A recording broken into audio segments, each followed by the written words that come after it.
विकिपीडियावर जर आपण Ronald read search केलं तर तिथे रोनाल्डबद्दल लिहिलं आहे की ही इज अन अमेरिकन फिलॅन्थ्रोपिस्ट, म्हणजे जे चॅरिटीमध्ये पैसे देतात, इन्व्हेस्टर, जॅनिटर म्हणजे केअरटेकर आणि एक गॅस स्टेशन अटेंडंट. आता आपल्यापैकी अनेकांना प्रश्न पडत असेल की गॅस स्टेशन अटेंडंटवर हे विकिपीडिया पेज का? तर हे यामुळे कारण ते त्यांच्या फॅमिलीतील पहिले ग्रॅज्युएट व्यक्ती होते आणि याशिवाय त्यांनी त्यांच्या लाईफमध्ये काही मोठं असं अचीव्ह नव्हतं केलं.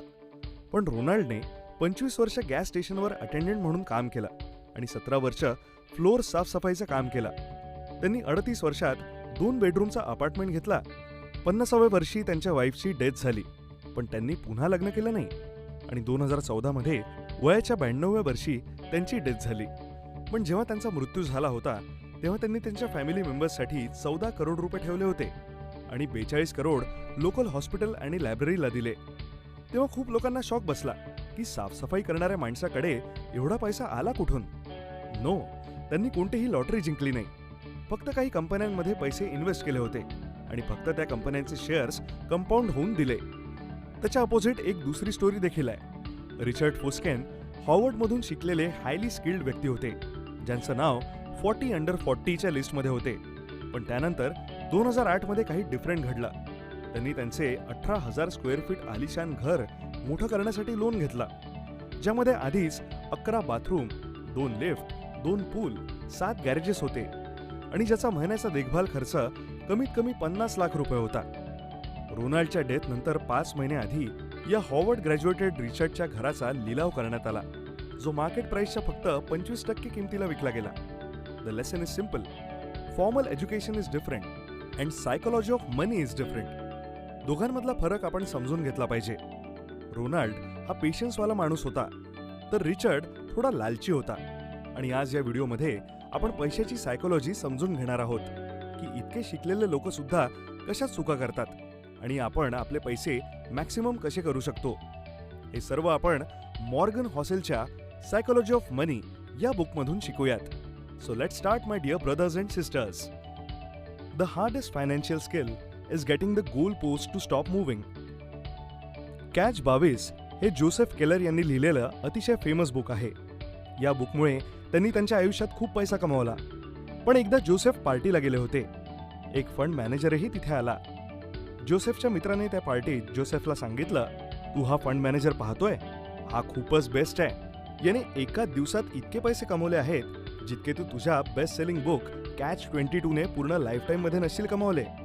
यावर जोसेफने त्याच्या मित्राला आन्सर केलं, पण माझ्याकडे असं काही आहे जे या फंड मॅनेजरकडे नाहीये. यावर जोसेफच्या मित्राने त्याला विचारलं, काय? जोसेफने उत्तर दिलं, इनफ, म्हणजे माझी जेवढी रिक्वायरमेंट आहे तेवढे पैसे माझ्याकडे आहेत.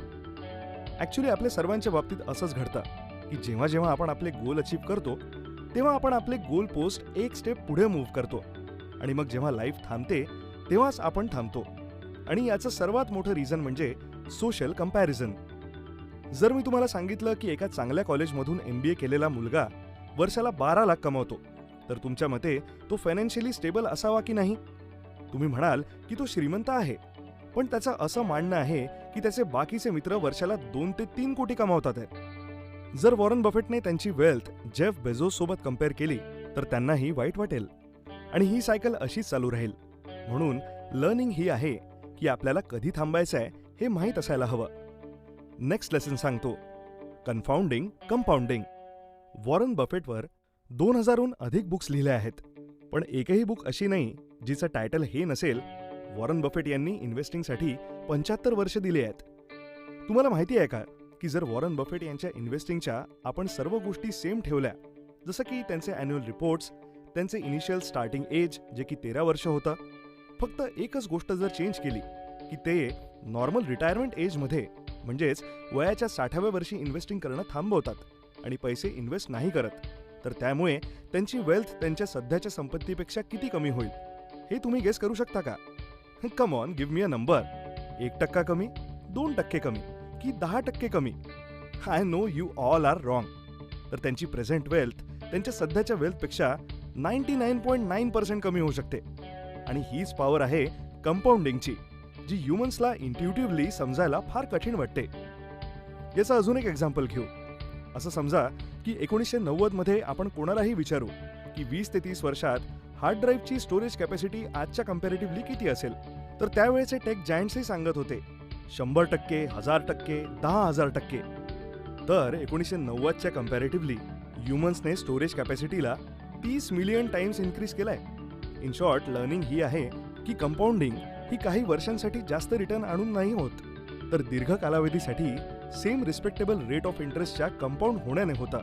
म्हणूनच वॉरन बफेटचे पार्टनर चार्ली मुंगेर असेही म्हणतात की जेव्हा प्रत्येक जण 2 टाइम्स, 5 टाइम्स किंवा 10 टाइम्स पैसे कमवण्याचा विचार करत असतो, त्यावेळी मी असा विचार करतो की क्रायसिसच्या वेळेला मी माझी इन्व्हेस्टमेंट सिम्पली एक्स टाइम्स कशी ठेवू शकतो, म्हणजे मी माझी इन्व्हेस्टमेंट शून्य होण्यापासून कशी वाचवू शकतो. Getting wealthy versus staying wealthy. Jesse Livermore हे बेस्ट स्टॉक ट्रेडर्सपैकी एक होते. ऑक्टोबर 1929 मध्ये ग्रेट डिप्रेशनमुळे स्टॉक मार्केटची व्हॅल्यू 1/3 कमी झाली होती. तेव्हा न्यूजमध्ये भरपूर बातम्या येत होत्या की वॉल स्ट्रीटच्या खूप लोकांनी यामुळे सुसाईड केलाय. हे ऐकून जेसीची आई इतकी घाबरली होती की ती एकटी खोलीत रडत होती. जेसी घरी आल्यावर जेसीच्या वाईफने रडत रडत दरवाजा उघडला. जेसीला काय झालं ते समजलं नाही. या रडण्याचं कारण समजताच त्यांनी घरच्यांना सांगितलं की रडण्याचं काहीच कारण नाही, मी मार्केटला शॉर्ट केलं होतं, म्हणजेच एक प्रकारचा इन्शुरन्स घेतला होता आणि त्यामुळे मी खूप पैसे कमावलेत आणि आपण आता खूप श्रीमंत झालो आहोत. हे ऐकून सगळेजण खूप आनंदी झाले. आणि तेव्हा दुसऱ्या बाजूला एक अब्राहम नावाच्या रिअल इस्टेट एजंटने आपली मॅक्सिमम वेल्थ स्टॉक मार्केटमध्ये लावली होती आणि या क्रॅशमुळे त्याने आपले सर्व पैसे गमावले आणि त्यामुळे अब्राहमने आत्महत्या केली. इथे सेम दिवस जेसीसाठी वेगळा आणि अब्राहमसाठी वेगळा ठरला होता. पण स्टोरी इथे संपत नाही. जेसीला त्याच्या जुन्या ट्रेडिंग स्ट्रॅटेजीवर खूपच कॉन्फिडन्स वाढत होता. जास्त अर्निंग करण्याच्या चक्करमध्ये त्याने लोन घेऊन ट्रेडिंग करायला सुरुवात केली आणि 1933 मध्ये त्याने सर्व पैसे गमावले आणि याच स्ट्रेसमुळे त्याने सुसाईड केला. सो द लर्निंग इज, पैसे कमवणं आणि पैसे कमावून स्वतःला कंट्रोलमध्ये ठेवणं, पैसा सेफ ठेवणं या 2 वेगवेगळ्या स्किल्स आहेत आणि ऑथरच्या अकॉर्डिंग पैसा सेफ ठेवणं हे अधिक कठीण स्किल आहे. म्हणूनच we have to keep ourselves safe. Tails you win. अनेकांना हे समजत नाही की जे इन्व्हेस्टर्स VC स्टार्टअपमध्ये पैसे इन्व्हेस्ट करतात ते पैसा कसा कमवतात. हे खूप रिस्की आहे, कारण मेजॉरिटी ऑफ स्टार्टअप्सने तर पक्क फेल होणंच आहे आणि तुम्ही बरोबर पण आहात. एका स्टडीच्या अकॉर्डिंग 2004 ते 2014 पर्यंत इन्व्हेस्टर्सनी टोटल 21,000 स्टार्टअप्समध्ये पैसे इन्व्हेस्ट केले. 65%, येस, तुम्ही बरोबर ऐकलाय, त्यातले 65% स्टार्टअप्स फेल झालेत. आय मीन कंप्लीट 2.5% स्टार्टअप्सने इन्व्हेस्टर्सला 10 ते 15% रिटर्न दिला. 1% स्टार्टअप्सने 20% आणि केवळ 0.5% म्हणजेच 21,000 पैकी फक्त 100 कंपन्या मोठ्या झाल्या आणि इन्व्हेस्टर्सला 50% रिटर्न्स दिले. आणि हेच पुरेसं होतं VCs म्हणजेच व्हेंचर कॅपिटलिस्टला त्यांना त्यांचे पैसे डबल करण्यासाठी. And that's the point. इन्व्हेस्टमेंटच्या जगात काही चांगल्या इन्व्हेस्टमेंटमुळेच आपण श्रीमंत होऊ शकतो. आता याचा अर्थ असा नाही की आपण कोणत्याही 10 कंपन्यांमध्ये पैसे इन्व्हेस्ट करून टाकू आणि बोलू की एक तर कंपनी चालेलच. जेव्हा आपण इन्व्हेस्ट करत असतो तेव्हा आपल्याला 10 पैकी 10 कंपन्या अशा शोधायच्या आहेत ज्या आपल्याला वाटतील की लॉंग टर्ममध्ये त्या चांगल्या परफॉर्म करतील. नाहीतर we may lose the money. Money is not for expensive cars, it's about freedom. 1910 मध्ये सायकोलॉजिस्ट अँगस कॅम्बेल यांनी डिप्रेशन आणि अँझायटी यावर एक स्टडी केला. त्यांना हे जाणून घ्यायचं होतं की माणूस सर्वात आनंदी कधी होतो. त्यांना वाटलं की कदाचित जास्त इन्कम आनंद देत असेल किंवा तो ज्या एरियामध्ये राहत असेल त्याचा त्याच्या आनंदात काही परिणाम होत असेल. पण आन्सर त्यांच्या एक्सपेक्टेशन्सपेक्षा पूर्ण डिफरंट होता. एखाद्या माणसाला सगळ्यात जास्त आनंद देणारी गोष्ट म्हणजे फ्रीडम. म्हणजेच तुमच्या लाईफचा रिमोट कंट्रोल तुमच्याकडे आहे. तुम्हाला हवं तेव्हा काम करता येतं, तुमच्या वेळेवर काम करता येतं. जर हे फ्रीडम असेल तर आपण आनंदी आहोत. एका एंटरप्रेन्योरने ऑथरला त्यांची लाईफ स्टोरी सांगितली, जो श्रीमंत आणि आनंदीही होता. तो म्हणाला की मी जॉबमध्ये वर्षाला 12 लाख रुपये कमवत होतो. मी कधीही बाहेरून जेवण मागवलं नाही, टॅक्सीही घेतली नाही. मी महिन्याला फक्त 10,000 रुपये खर्च करायचो.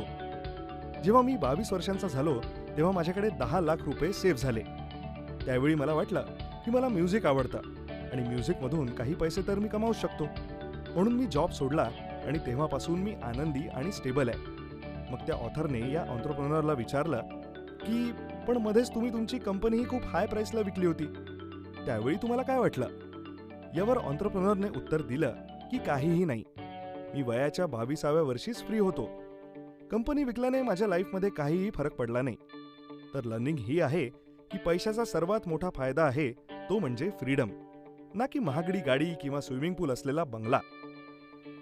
Always plan for room of error. कधी आपण विचार केलाय का की जर आपण कोणती गोष्ट ऑनलाईन ऑर्डर केली, लेट्स से डॉमिनोजचा पिझ्झा, तर तो नेहमी आपल्या घरी 30 मिनिटांच्या आधी कसा पोचतो? सर्व्हिस देणारे एम्प्लॉई कधी आजारी पडत नाहीत का?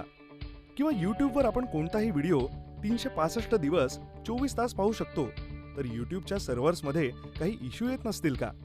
किंवा फेसबुक, इंस्टाग्राममध्ये आपण कधीही कोणाचाही फोटो पाहू शकतो, त्याच्या डेटाबेसमधून चुकून फोटो डिलीट होत नसेल का? याचा आन्सर आहे येस. डॉमिनोजचे सर्व्हिस प्रोव्हायडर आजारी पडतात, यूट्यूबचे सर्व्हर्स देखील खराब होतात आणि फेसबुकवरून आपले फोटोही डिलीट होतात. तर आता प्रश्न असा आहे की आपण तर असं कधी काही झालेलं पाहिलंच नाही. एक्झॅक्टली, आणि यालाच आपण म्हणतो रूम फॉर एरर. डॉमिनोजमध्ये टोटल रिक्वायरमेंटपेक्षा 30% जास्त एम्प्लॉईज आहेत. प्रत्येक यूट्यूब व्हिडिओ केवळ एका नव्हे तर मल्टिपल सर्व्हर्समध्ये सेव्ह केला जातो. त्याचप्रमाणे फेसबुकचे 30,000 सर्व्हर आहेत आणि आपले इन्स्टाचे फोटो देखील मल्टिपल सर्व्हर्समध्ये सेव्ह होतात, जेणेकरून एक जरी सर्व्हर खराब झाला तरी आपण आपल्या इमेजेस आणि व्हिडिओज ॲक्सेस करू शकतो. इन शॉर्ट, लर्निंग ही आहे की there is room for error, म्हणजे चुकांसाठी जागा आहे. ऑथर म्हणतात की आपण एक्झॅक्ट नंबर नाही सांगू शकत की आपण कधी रिटायर होणार किंवा कोणत्या इन्व्हेस्टमेंटमधून आपल्याला किती रिटर्न्स मिळतील. म्हणूनच नेहमी एक रूम देऊन ठेवा एररसाठी. जर आपल्याला वाटत असेल की आतापर्यंत भारताच्या निफ्टी 50ने अप्रॉक्सिमेटली 15% रिटर्न दिले आहेत, तर मानून चला की आपल्याला तर फक्त 10%च रिटर्न मिळतील. जर आपल्याला वाटत असेल की 5 वर्षात आपल्याला फायनान्शियल फ्रीडम मिळेल, तर मानून चला की त्यासाठी आपल्याला 10 वर्षच लागतील.